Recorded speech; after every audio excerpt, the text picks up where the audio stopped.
ഇന്നത്തെ കുട്ടികൾക്ക് ഇല്ലാത്തൊരു കാര്യമാണ്. അച്ഛനെ അമ്മയെ ഭയങ്കരമായിട്ട് വിഷമിപ്പിക്കും. എന്നിട്ട് മരിച്ചു കഴിഞ്ഞു പോയി എന്ത് ചെയ്തിട്ട് എന്ത് കാര്യമാണ്? നമ്മള് ഈ ഓണത്തിനും വിഷുവിനും ഒക്കെ എന്റെ വീടുകളിലൊക്കെ ഇലയിട്ട് സദ്യ വിളമ്പി വെക്കും. മൊത്തം കഴിക്കുന്നതിന് മുമ്പ് പൂജാമുറിയിൽ അച്ഛനും അമ്മയ്ക്കോ മരിച്ചു പിതൃക്കൾക്കാന്ന് പറഞ്ഞ് ഒരു പിതൃവും വന്നാൽ അതിൽ നിന്ന് 1 മണി അരി പോലും എടുക്കില്ല. പക്ഷേ മക്കളോട് പറഞ്ഞു കൊടുക്കണം, മക്കളെ ജീവിച്ചിരുന്ന ഞങ്ങൾ കഴിക്കുന്നതിന് മുമ്പ് മരിച്ചു പോയിട്ട് പോലും ഞങ്ങളുടെ അച്ഛനും അമ്മയ്ക്കും കൊടുത്തിട്ടേ ഞങ്ങൾ കഴിക്കൂ. അതുകൊണ്ട് ജീവിച്ചിരിക്കുമ്പോൾ നിങ്ങൾ മറ്റുള്ളവർക്ക് കൊടുത്തിട്ടേ കഴിക്കാവൂ എന്നുള്ള കൺസെപ്റ്റാണ്. ശരിക്കും പറഞ്ഞാൽ ജീവിച്ചിരിക്കുമ്പോൾ ഇവരെ നോക്കണം, അല്ല മരിച്ചു കഴിഞ്ഞു പോയി എന്തോ ചെയ്തിട്ട് എന്തെന്ന് കാര്യം. നമ്മൾ എന്ത് പറഞ്ഞാലും അത് വിശ്വസിക്കുന്ന ആളുകളുണ്ട്.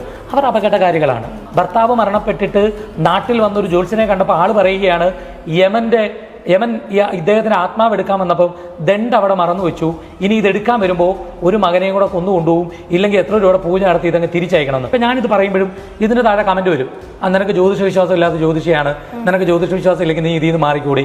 ഇത് പ്രവചനമാണെന്ന് പറഞ്ഞ് താഴെ കമന്റ് ഇടാൻ പോകുന്നവരോട് ഒറ്റ ചോദ്യം, ഇപ്പം നിങ്ങളുടെ ജീവിതത്തിൽ ഇങ്ങനെ സംഭവിക്കും എന്നാണെങ്കിൽ പിന്നെന്തിനാണ് പരിഹാരങ്ങൾ? പിന്നെ